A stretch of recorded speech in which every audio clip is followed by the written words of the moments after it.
Kamu tidak lagi mencari pahala, kamu juga tidak lagi takut neraka. Bukan karena kamu berani, tapi karena kamu tahu, yang paling kau takuti sekarang adalah jika Allah berpaling. Dan di titik ini, kau tidak lagi berdoa untuk diberi, kau hanya ingin dimaafkan. Video ini bukan untuk mereka yang sedang kuat, tapi untukmu yang masih bertahan meski hatimu telah berkali-kali patah. Assalamualaikum warahmatullahi wabarakatuh. Sahabat jiwa, selamat datang di Jendela Filsafat, sebuah ruang perenungan di mana kita tidak mencari jawaban cepat, tapi menapaki keheningan dengan pelan. Di episode panjang ini, kita akan menelusuri sebuah makam yang sering disembunyikan oleh banyak orang. Fase ketika seorang hamba tidak lagi ingin surga, tidak lagi takut neraka, tapi hanya ingin dimaafkan oleh Tuhannya. Ini bukan pembahasan ringan, ini tentang iman yang patah tapi tidak mati, tentang taubat yang tidak bicara bersih tapi takut ditinggal, dan tentang cinta yang tidak lagi menuntut, tapi tetap bertahan. Jika kamu pernah merasa seperti itu, tetaplah di sini. Karena 30 menit ke depan bukan sekadar tayangan, tapi perjalanan batin yang bisa menyelamatkan caramu memandang Allah dan memandang dirimu sendiri. Silakan subscribe agar tidak kehilangan konten perenungan seperti ini. Dan lebih penting dari itu, tonton sampai akhir. Karena pesan terakhir dalam video ini mungkin akan menjadi satu-satunya alasanmu untuk tetap bertahan hari ini.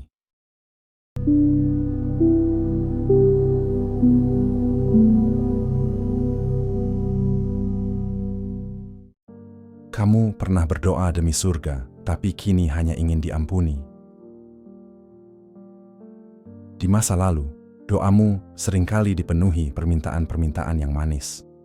Kamu ingin diselamatkan, ingin dikabulkan, ingin diberi surga, dan itu tidak salah. Karena memang demikianlah kita memulai perjalanan iman ini. Dengan ketakutan pada neraka dan harapan akan surga, itu adalah cinta yang belum matang. Cinta yang masih bersandar pada balasan, bukan pada kehadirannya. Tapi seiring luka-luka hidup datang, seiring kegagalan dan kehancuran yang tak bisa kamu elakkan, kamu mulai menyadari bahwa kamu tidak lagi butuh imbalan, kamu hanya butuh dimaafkan. Dalam ajaran tasawuf, cinta yang sejati disebut mahabbah, dan cinta yang paling tinggi disebut isyq, cinta yang tidak menuntut, cinta yang tetap tinggal, meski tak diberi balasan. Rabi'ah al-Adawiyah pernah berdoa, "Ya Allah, jika aku menyembahmu karena takut pada neraka, bakarlah aku di dalamnya. Dan jika aku menyembahmu karena mengharap surga, haramkan surga untukku. Tapi jika aku menyembahmu karena engkau semata, jangan palingkan wajahmu dariku." Doa itu bukan bentuk kesombongan spiritual, tapi jeritan cinta yang sudah tak sanggup lagi berharap apapun selain wajah Tuhannya tidak berpaling. Dalam psikologi perkembangan keagamaan, ada sebuah konsep bernama transitional faith. Iman yang di masa awal bersifat transaksional. Aku berdoa, maka kau memberi. Aku taat, maka kau lindungi. Aku berzikir, maka kau kabulkan. Tapi seiring kedewasaan psikologis dan spiritual, iman mulai bergerak menuju keikhlasan eksistensial. Aku tetap taat, bahkan saat kau diam. Ini disebut dalam psikologi spiritual sebagai mature religious coping, di mana manusia belajar untuk berelasi dengan Tuhan bukan karena apa yang Dia beri, tapi karena siapa Dia bagi jiwanya. Dan kini, kamu mendapati dirimu sujud, bukan untuk meminta dunia menjadi ramah, bukan untuk meminta hidup menjadi ringan, bukan untuk meminta rezeki yang luas. Tapi hanya untuk berkata, "Ya Allah, maafkan aku." Itu saja cukup. Dan ketika kamu berdoa pun, kamu tahu doamu tak seindah dulu. Kata-katamu tidak tersusun rapi, kadang tidak ada harapan yang jelas. Tapi batinmu bergetar dengan satu bisikan, "Jangan tinggalkan aku." Kamu tahu kamu bukan orang suci. Kamu tahu kamu punya banyak dosa. Tapi rasa bersalahmu kini bukan lagi yang menghancurkan, melainkan yang menjadikanmu hamba. Dalam tasawuf, ini disebut maqam al-taubah. Bukan taubat yang satu kali lalu bersih, tapi taubat yang menjadi napas harian. Karena kamu sadar, selama kamu hidup, kamu akan terus membutuhkan ampunan, lebih dari kamu butuh apapun di dunia. Inilah ketakutan spiritual yang jarang dimengerti orang. Bukan takut dibakar, bukan takut miskin, bukan takut gagal, tapi takut dilupakan oleh Tuhan. Ketika tidak ada lagi hidayah, ketika tidak ada lagi tangisan, ketika doa-doa tak keluar dari mulut, ketika hati menjadi kering dan dingin, itulah neraka batin yang tidak bisa dilihat manusia lain. Dan dari sinilah kamu mulai paham bahwa yang membuatmu berubah bukan karena kamu pintar, bukan karena kamu rajin belajar agama, bukan karena kamu kuat ibadah, tapi karena kamu pernah terluka. Dan luka itu bukannya membunuh imanmu, tapi mengubah arah cintamu. Kamu tidak lagi mencintai karena ingin dibalas, tapi karena kamu tahu hanya Allah yang tidak pernah benar-benar meninggalkanmu, bahkan ketika kamu meninggalkan diri sendiri. Luka yang tak menghancurkan iman, tapi mengubah arah cintamu. Ada luka-luka dalam hidup yang tidak pernah benar-benar sembuh. Tapi anehnya, luka itu tidak membuatmu membenci Tuhan. Justru luka itu yang membuatmu mengenalnya lebih dalam. Kamu pernah jatuh, pernah merasa dikhianati hidup, pernah bertanya dalam diam, kenapa aku? Tapi seiring waktu, kamu menyadari, rasa sakit itulah yang mengajari kamu untuk mencintai Allah, bukan karena Dia memberi, tapi karena Dia tetap hadir, bahkan saat tak ada apa-apa. Kamu tidak lagi menjadi sosok yang lantang berdoa seperti dulu. Sekarang kamu lebih banyak diam, lebih banyak menangis lirih. Karena kamu tahu, ada luka yang tidak bisa diselesaikan dengan kata-kata. Tapi luka itu juga yang membuat kamu berhenti sombong, berhenti merasa bahwa ibadahmu cukup, berhenti mengira bahwa kamu pantas untuk surganya Tuhan. Dalam tasawuf, ini disebut kasr al-nafs, kehancuran ego. Sebuah proses menyakitkan, tapi perlu. Karena sebelum Allah membangkitkan jiwamu, Dia harus meruntuhkan dinding keakuanmu. Dalam psikologi religius, pengalaman ini disebut sebagai spiritual disorientation. Saat orang yang taat justru merasa kehilangan pegangan. Tapi ini bukan kehancuran iman. Ini adalah fase metamorfosis. Layaknya ulat yang meleleh dalam kepompong. Kamu pun sedang dihancurkan bukan untuk dibuang, tetapi agar cinta kepada Allah tak lagi bersandar pada pemberian, melainkan pada kehadirannya yang tak terlihat. Ketika kamu kehilangan segalanya dan tetap menyebut namanya, disitulah cinta itu tumbuh tanpa syarat. Dulu, kamu ingin Allah menjawab doamu. Sekarang, kamu hanya ingin Allah tidak diam terlalu lama. Kamu tak lagi berharap semua akan beres. Kamu hanya berharap, jangan sampai hatimu mati. Jangan sampai kamu berhenti menangis. Jangan sampai kamu kehilangan rasa rindu padanya. Aku tidak meminta jalan keluar, ya Allah. Aku hanya minta, jangan biarkan aku menjadi orang yang tidak lagi mencarimu. Banyak sufi berkata, jalan menuju Allah bukan dibuka oleh kemenangan, tapi oleh kehancuran. Kenapa? Karena manusia yang menang sering lupa. Tapi manusia yang luka, lebih mudah menunduk, lebih mudah merintih, lebih mudah menyebut, Ya Allah. Dalam maqam fana, yaitu meleburkan diri, seseorang dilucuti dari segala hal yang ia sandarkan, harga diri, rencana hidup, kekuatan spiritual, bahkan keyakinan yang sombong, agar tersisa hanya satu, ketergantungan total padanya. Dulu kamu ingin Allah memperhatikanmu, ingin diberi tanda bahwa kamu dicintai. Tapi sekarang, kamu mulai ingin disucikan meski lewat jalan sakit.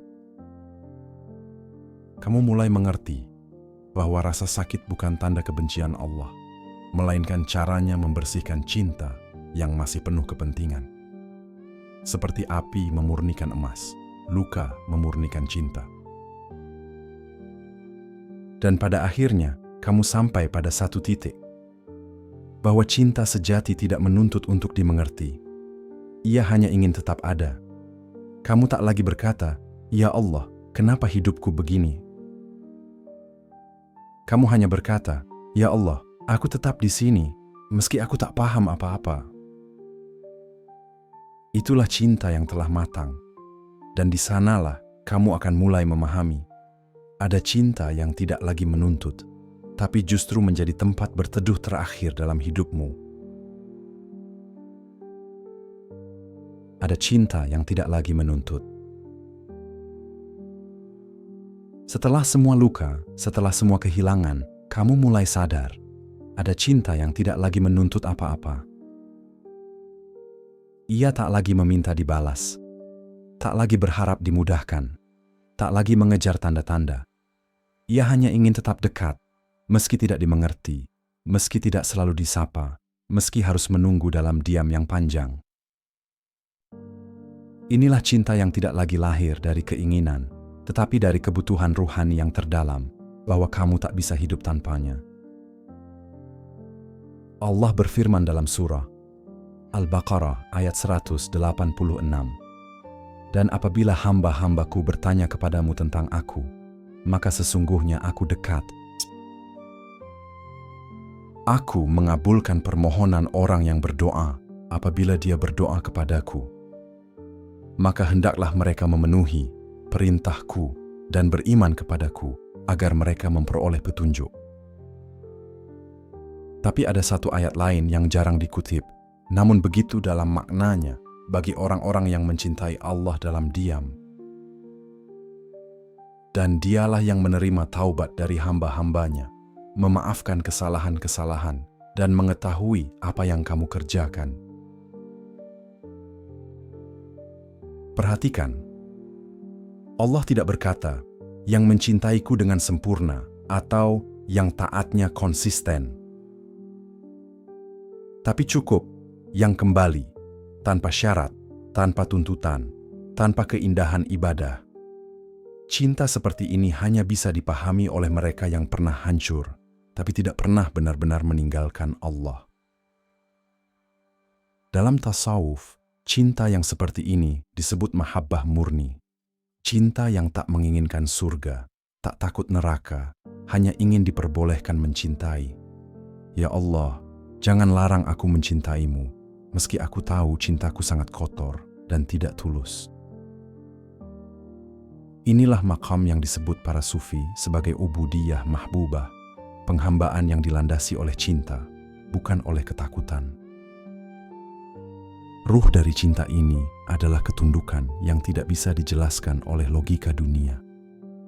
Ia hanya bisa dipahami oleh orang-orang yang sudah kehilangan segalanya, kecuali rasa rindu kepada Allah. Dalam psikologi, cinta semacam ini disebut unconditional love. Ia tidak meminta validasi, tidak membutuhkan timbal balik. Ia hanya ada karena tanpa itu, jiwa tak sanggup hidup. Banyak orang mencintai karena merasa dicintai. Tapi pada tahap ini, kamu mencintai. Karena itu satu-satunya ruang bernapas bagi jiwamu. Dan ini bukan bentuk keputusasaan. Justru ini bentuk kedewasaan ruhani. Ketika kamu bisa berkata, "Ya Allah, jika Engkau tidak memberi apa-apa pun, aku tetap akan mencintaimu sebisaku, meski cacat, meski lemah, meski tidak layak." Di masa lalu, kamu sering meminta tanda dari Allah, agar doamu terasa dijawab, agar cintamu terasa dibalas. Tapi sekarang, Kamu hanya ingin diizinkan untuk terus menyebut namanya, meski tanpa balasan. Kamu mulai paham bahwa tidak semua yang mencintai akan menerima cinta balik. Tapi setiap cinta yang ikhlas akan mendekatkan hati kepada Sang Pemilik cahaya. Banyak sufi mengatakan, jangan tinggalkan Allah meski kau merasa ditinggalkannya. Karena rasa ditinggal itu justru bentuk kehadirannya yang paling dalam. Ini cinta yang menunggu di luar pintu, tidak meminta dibukakan, cukup diperbolehkan untuk duduk di ambangnya. Cinta ini tidak membuatmu menangis karena ditolak, tapi membuatmu bersyukur karena kamu masih diberi kemampuan untuk mencintai. Dan dari cinta ini, tumbuh satu pemahaman yang mengejutkan, bahwa kamu tidak lagi takut neraka seperti dulu. Bukan karena kamu berani, bukan karena kamu merasa kuat, tapi karena kamu tahu, jika Allah tidak lagi mencintaimu, itulah neraka yang paling sejati. Maka kamu tidak lagi berkata, "Ya Allah, jauhkan aku dari neraka." Tapi kamu berkata, "Ya Allah, jangan tinggalkan aku dalam dinginnya dunia tanpamu." Jiwa yang tidak ingin disiksa, tapi juga tidak takut neraka. Kamu dulu takut pada neraka. Ketakutan itu membuatmu rajin beribadah, membuatmu patuh, membuatmu berusaha menjadi baik. Tapi sekarang, ketakutanmu telah berubah bentuk. Kamu tidak lagi takut neraka seperti dulu, karena ada sesuatu yang lebih menakutkan dari api. Jika Allah berpaling, kamu bukan orang yang kuat. Bukan pula orang yang merasa aman dari murka Allah. Tapi kamu mulai mengerti sesuatu, bahwa siksa yang paling menyakitkan bukanlah dibakar, melainkan dicabutnya kedekatan dengan Allah dari dalam hatimu. Ketika kamu masih bisa menangis karena takut, itu rahmat. Tapi jika kamu tak bisa lagi menangis, tak bisa lagi merindukan, itu bukan keselamatan, itu pertanda kehilangan ruh. Rasulullah Shallallahu Alaihi Wasallam bersabda, sesungguhnya penghuni neraka yang paling ringan siksaannya adalah seorang yang hanya dikenakan 2 sandal dari api, yang menyebabkan otaknya mendidih karena panasnya. Apa makna sabda ini dalam batin orang yang mencintai Allah? Bahwa bahkan siksa yang paling ringan sekalipun tidak bisa ditanggung oleh tubuh, apalagi oleh jiwa yang peka akan kehilangan cahaya Tuhan. Bayangkan jika bukan tubuh yang disiksa, tapi hatimu yang tak lagi bisa merasakan kedekatan. Tak ada zikir yang menusuk, tak ada doa yang terasa hidup, tak ada air mata saat menyebut namanya. Itulah neraka batin, kehampaan spiritual. Dalam tasawuf, ada istilah yang lebih menakutkan dari azab, hijab, yaitu terhalangnya hati dari memandang Allah. Bagi para sufi, inilah puncak penderitaan, bukan luka, bukan api, bukan kehilangan dunia, tapi terputusnya hubungan ruhani, hilangnya getaran iman, hilangnya rasa bahwa Allah sedang melihatmu. Bukan lagi takut dibakar, tapi takut tidak dianggap. Dan ketika kamu sampai di makam ini, kamu tidak meminta diselamatkan dari neraka, tapi diselamatkan dari keterputusan dengannya. Dalam psikologi, ini disebut sebagai existential dread. Rasa takut bukan pada sakit, tapi pada ketiadaan makna. Bagi ruh yang sadar, makna tertinggi dalam hidup adalah merasa diperhatikan oleh Sang Pencipta. Dan ketika perasaan itu hilang, jiwa terasa mati, perlahan. Doa jadi kosong, hidup jadi hampa. Ibadah hanya rutinitas mekanis. Ini bukan penderitaan tubuh. Ini penderitaan eksistensi. Kamu tidak minta dunia ini jadi ramah. Kamu tak berharap semua beres. Tapi kamu memohon dengan sangat, "Ya Allah, jangan Engkau diamkan hatiku. Jangan Kau biarkan aku merasa baik-baik saja tanpamu." Karena kamu tahu, rasa cukup tanpa Allah adalah bentuk hukuman paling halus. Itu istidraj. Itu pengabaian, itu kematian batin dalam pakaian duniawi. Rasulullah bersabda, sesungguhnya Allah membentangkan tangannya di malam hari untuk menerima taubat orang yang berbuat kesalahan di siang hari, dan di siang hari untuk menerima taubat orang yang berbuat kesalahan di malam hari. Tapi bagaimana jika suatu hari kamu tidak lagi diberi rasa ingin bertaubat? Bukan karena Allah menutup pintu, tapi karena hatimu sudah tidak mampu lagi mengetuk. Itulah ketakutan sejati. Ketika Allah masih membuka tangannya, tapi jiwamu sudah kehilangan kemampuan untuk meraihnya. Dan dari sini, kamu mulai sadar, kamu tidak bertobat untuk kembali jadi suci, tidak pula untuk memperbaiki reputasi spiritual. Tapi kamu bertobat karena kamu takut Allah tidak lagi menoleh padamu. Bahkan jika dosa itu terus menghantuimu, kamu tetap mengakuinya karena kamu tahu. Pengakuan itu lebih menyelamatkan daripada kesombongan ingin terlihat bersih. Ketika taubat bukan lagi untuk kembali bersih, tapi agar tidak dipalingkan. Ada masa ketika kamu bertobat karena ingin memperbaiki citra dirimu di hadapan Allah. Karena kamu ingin kembali jadi hamba yang baik, ingin merasa bersih kembali, ingin kembali jadi orang yang bisa beribadah dengan kepala tegak. Tapi sekarang, taubatmu bukan lagi tentang bersih, melainkan tentang jangan sampai Allah berpaling. Kamu tahu bahwa kamu tak akan pernah bisa kembali seperti dulu, suci, polos, penuh semangat ibadah. Tapi kamu juga tahu, kamu tak akan sanggup hidup jika Allah tidak lagi melihat ke arahmu. Bukan karena kamu ingin surga, tapi karena kamu tahu, jika Allah membiarkanmu, kamu akan hancur pelan-pelan, dan tak ada seorang pun yang bisa menyelamatkanmu dari kehampaan itu. Seorang sufi besar, Abu Hafs al-Haddad berkata, taubat itu bukan sekadar meninggalkan dosa, tapi merasa malu bahwa kau pernah meninggalkan Tuhanmu. Lihat, bagi orang biasa, taubat adalah memperbaiki kesalahan. Tapi bagi para pecinta, taubat adalah tangisan karena pernah jauh dari yang dicinta. Mereka tak malu karena dosa itu buruk. Mereka malu karena pernah tegak berpaling dari Allah yang selalu setia.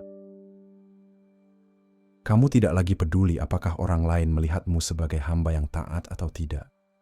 Bahkan, kamu tak peduli apakah kamu layak disebut saleh. Karena sekarang, yang kamu inginkan cuma satu. Ya Allah, biarkan aku tetap dekat, meski aku kotor dan sering gagal. Ini bukan kerendahan diri yang palsu. Ini adalah pengakuan tulus dari hati yang hancur tapi masih mencinta.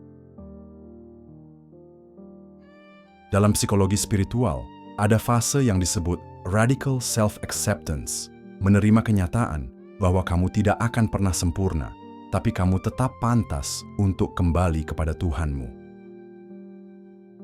Taubat bukan tentang membersihkan luka, tapi tentang berkata kepada Allah, aku datang meski penuh darah. Di titik ini, taubat tidak lagi bersifat fungsi sosial, bukan untuk jadi baik di mata orang lain, tapi fungsi eksistensial, agar hati ini tetap hidup, agar jiwa ini tetap mengenal arah, agar ruh ini tak mati dalam penolakan batin. Banyak orang mengira taubat itu satu momen, menangis semalaman, lalu selesai. Tapi dalam tasawuf, taubat adalah nafas harian seorang hamba. Setiap kali kamu lupa, kamu kembali. Setiap kali kamu lalai, kamu menangis. Setiap kali kamu merasa menjauh, kamu berlari pulang. Dan setiap pulang itu bukan untuk menjadi bersih, tapi agar Allah tahu, hamba ini masih mengetuk, masih ingin kembali, masih ingin dilihat. Dosa yang membuatmu menangis lebih baik daripada ketaatan yang membuatmu sombong. Ini bukan pembenaran dosa, tapi ini adalah pengingat bahwa Allah tidak mencintai suci yang palsu, tapi mencintai hati yang terus kembali, meski jatuh berkali-kali. Ada perbedaan besar antara minta diampuni dan minta tidak ditinggalkan. Kadang kamu tahu bahwa dosamu terlalu besar, tapi kamu tetap berkata, "Ya Allah, jangan buang aku. Jangan jadikan aku orang yang Kau lupakan. Jika Engkau tak mengampuniku, setidaknya izinkan aku tetap menangis memohon padamu." Itu bukan strategi spiritual. Itu adalah cinta yang tulus dari orang yang sudah tak punya alasan untuk berharap, tapi tetap tak bisa hidup tanpa harapan. Dan pada akhirnya, semua ibadah, semua air mata, semua sujudmu bukan lagi bentuk perjuangan menuju kemenangan, karena kamu tahu kamu sudah kalah dalam banyak hal. Tapi kamu tetap bertahan, karena kamu hanya ingin diterima. Meski tak suci, meski tak kuat, meski penuh cacat, kamu tetap ingin Allah berkata, "Aku tahu dosamu, tapi aku tidak meninggalkanmu." Kamu tak lagi ingin menang, kamu hanya ingin diterima. Ada masa ketika kamu merasa harus menang. Menang dalam ibadah, menang dalam kesabaran, menang dalam menaklukkan godaan. Kamu ingin jadi orang baik, bukan hanya di mata manusia, tapi di mata Tuhan. Tapi, setelah banyak jatuh, banyak gagal, banyak kecewa, kamu mulai paham, bukan kemenangan yang kamu cari, tapi penerimaan. Sekarang, kamu tak lagi merasa berlomba dalam kebaikan, karena kamu tahu, bahkan untuk berdiri saja, kamu harus memikul luka yang tak terlihat. Ibadahmu tidak panjang, zikirmu tidak fasih, doamu pun tak selalu lancar. Tapi kamu tetap di situ. Tetap datang, tetap bersujud, tetap mengetuk, karena kamu tidak sedang ingin menang. Kamu hanya takut menjadi hamba yang hilang arah. Para sufi sering berkata, sebaik-baik hamba bukan yang paling banyak amalnya, tapi yang paling teguh mengetuk pintu Tuhan, meski dengan tangan berdarah. Karena Allah tidak memanggil kita untuk menyelesaikan hidup, tapi untuk tetap hadir dalam cinta, meski cacat, meski patah. Dalam psikologi spiritual, ada istilah yang disebut spiritual safety, yaitu rasa aman di hadapan Tuhan, bukan karena performa, tapi karena penerimaan. Banyak orang religius merasa aman karena merasa cukup baik, tapi kamu merasa aman karena percaya Allah tetap menatapmu, bahkan ketika kamu tidak lagi bisa membanggakan apapun. Kamu tak lagi berusaha menang, kamu hanya ingin Allah tidak pergi, dan itulah bentuk cinta yang paling jujur. Kadang kamu datang ke hadapan Allah bukan dengan semangat, tapi dengan rasa malu. Bukan malu karena terlihat berdosa di hadapan manusia, tapi malu karena masih berani datang ke hadapan Allah. Setelah sekian banyak kelalaian, sekian banyak janji yang tak ditepati, sekian banyak kebodohan yang diulang-ulang. Tapi kamu tetap datang, karena kamu tahu, lebih baik malu di hadapannya, daripada hidup jauh darinya tanpa rasa malu. Yang paling aku takutkan bukanlah siksanya, tapi jika dia tidak menerima kehadiranku.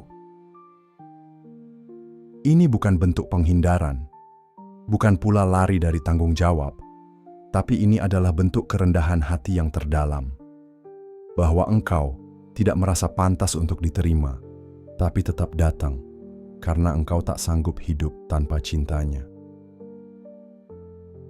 Di tengah ketidaksempurnaanmu, Allah tetap melihat sesuatu yang sangat penting, kesetiaanmu. Kamu tetap menyebut namanya, kamu tetap menangis dalam diam, kamu tetap bangun malam meski hanya untuk menunduk tanpa kata. Dan itu cukup, karena cinta tidak selalu butuh kemenangan, kadang ia hanya butuh kehadiran.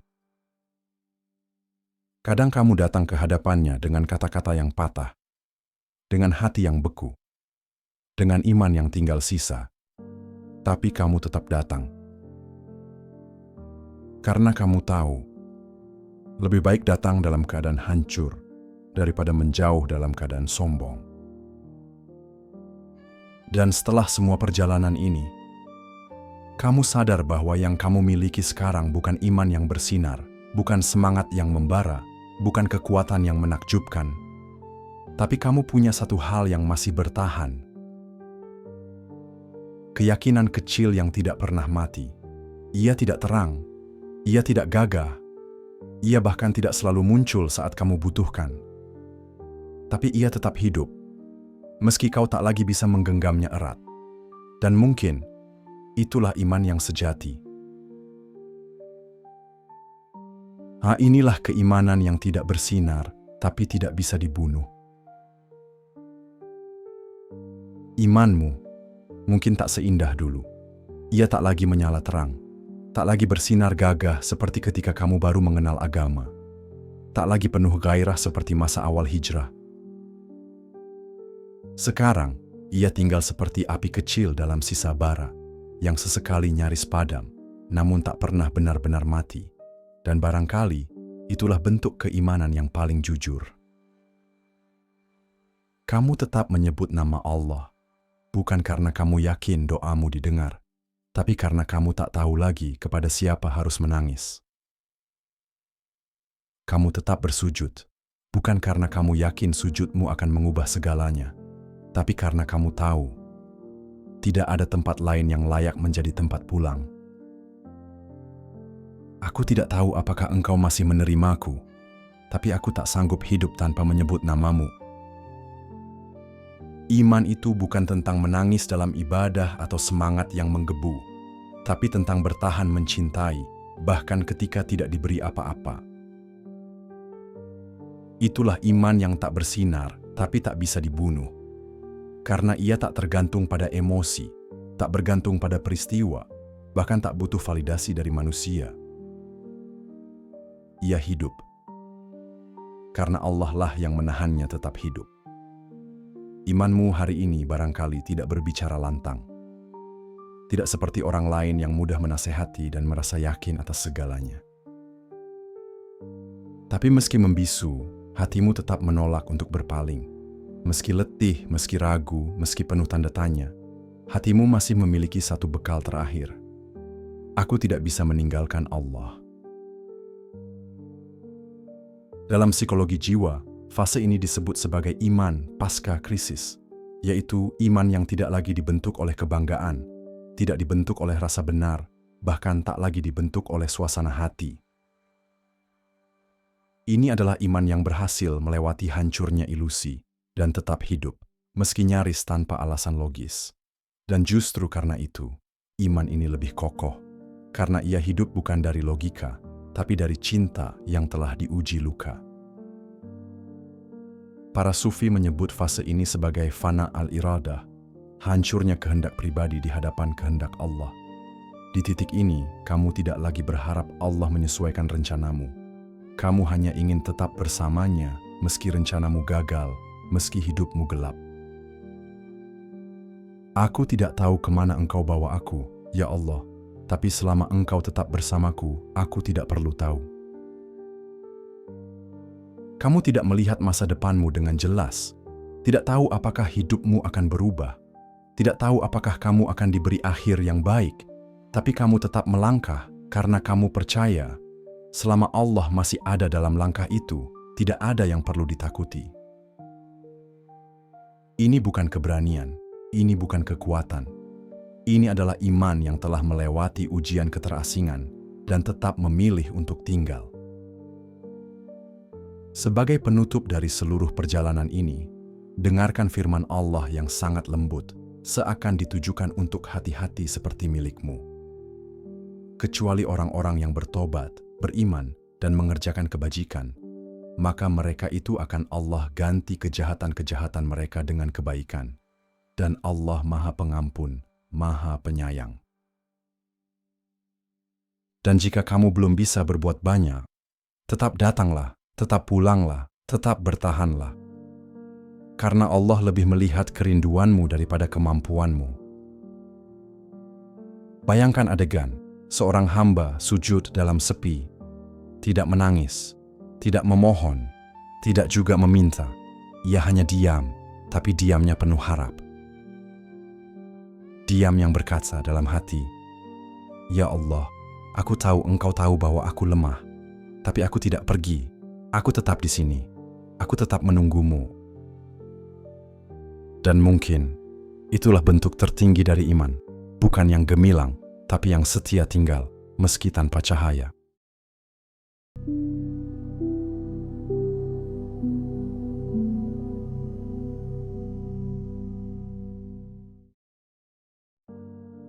Setelah semua yang kamu dengar, mungkin kamu belum merasa sembuh. Dan memang, bukan itu tujuannya. Karena video ini tidak ditulis untuk menyembuhkanmu, tidak juga untuk membuatmu merasa lebih baik sesaat. Video ini ditulis untuk menemanimu pulang kepada pengakuan bahwa kamu bukan hamba yang sempurna, pulang kepada kesadaran bahwa kamu bukan orang yang selalu kuat, pulang kepada satu titik, bahwa kamu tetap datang, karena kamu tidak punya tempat lain untuk pulang. Dan ketahuilah, Allah tidak pernah menolak hamba yang datang, bahkan jika wajahnya penuh malu, bahkan jika langkahnya terseret, bahkan jika ia hanya mampu menangis tanpa kata. Sebagaimana sabda Nabi Muhammad SAW, Allah lebih gembira dengan taubat hambanya daripada seorang yang menemukan kembali untanya yang hilang di padang pasir. Bayangkan seseorang yang kehilangan segala harapannya, berjalan sendirian di tengah padang pasir yang panas, lalu tiba-tiba menemukan kembali untanya, tempat airnya, tempat hidupnya. Begitulah rasa gembira Allah saat engkau kembali, walau kembali itu penuh luka dan tidak indah. Maka meski imanmu tidak bersinar, meski taubatmu terbata-bata, meski cintamu terasa berat dan penuh luka, tetap datanglah. Karena Allah lebih melihat kesungguhan hatimu daripada kelancaran lisanmu. Dan barangkali, cinta yang paling murni adalah cinta yang tetap memilih Allah, bahkan ketika segalanya dalam hidup tidak lagi jelas, bahkan ketika jalan pulang terasa panjang, bahkan ketika setiap doa terasa menggantung di udara. Jika video ini membuatmu merasa tidak sendiri, sebarkanlah. Mungkin ada satu jiwa di luar sana yang sedang bertahan, hanya karena ingin dimaafkan. Wassalamualaikum warahmatullahi wabarakatuh.